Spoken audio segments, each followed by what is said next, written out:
Hello students, आज मैं आपको फोर्थ क्लास में हिंदी रीडर में लेसन नंबर 13 समझाऊंगी। इस लेसन का नाम है भगवान अच्छा ही करता है।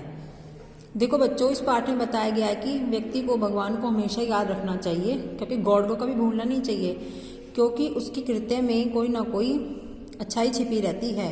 भगवान का स्मरण करने वाला व्यक्ति बुराइयों से बचा रहता है, उसका हमेशा हित ही होता है। बच्चों, जो भगवान को मानता है ना, कभी भी उसका बुरा नहीं हो सकता। एक बार की बात है कि राजा था, वह भगवान में विश्वास नहीं करता था, किंतु राजा का एक मंत्री था जिसे भगवान पर बहुत ही भरोसा था। जब भी कोई अच्छी बुरी बात होती थी वो कहता था कि भगवान जो करता है अच्छा ही करता है। ये तो उसका तकिया कलाम बन गया था मंत्री का। तकिया कलाम का मतलब होता है कि उसकी एक हैबिट पड़ गई थी, बात बात पे वो यही कहता था कि भगवान जो करता है अच्छा ही करता है।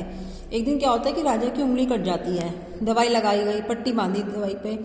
दरबार के सभी लोग राजा का हालचाल पूछने गए, लेकिन सबको राजा की उंगली कटने का बहुत ही दुख था।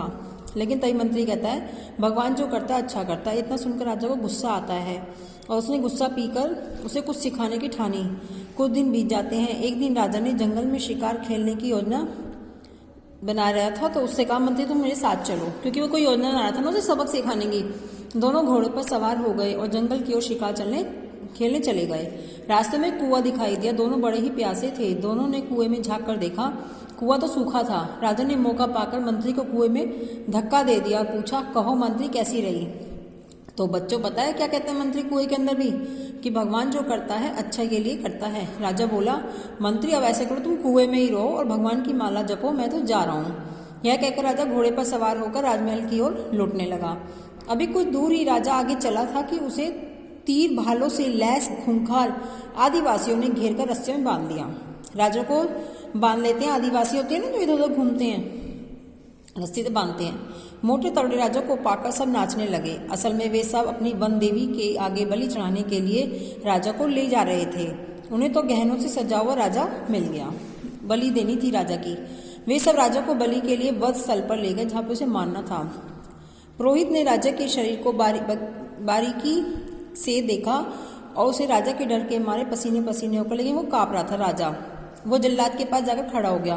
पुरोहित की नजर राजा की कटी हुई उंगली पर गई और वह जोर से चिल्लाया, वन देवी को ये आदमी बलि नहीं दे सकता, इसकी उंगली तो कटी हुई है। वन देवी को खंडित शरीर की बलि नहीं देते हम लोग। उन आदिवासियों ने राजा को छोड़ दिया। राजा ने भगवान को याद किया और धन्यवाद दिया और मन ही मन सोचा, मंत्री ठीक कह रहा था कि मैंने उसको बेकार ही कुएं में धकेल दिया।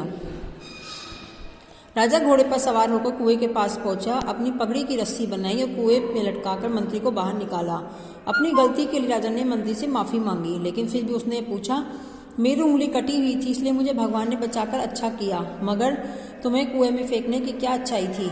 मंत्री खुश होकर बोला, महाराज मैं आपके पास होता तो मेरी बलि वन देवी को चढ़ गई होती।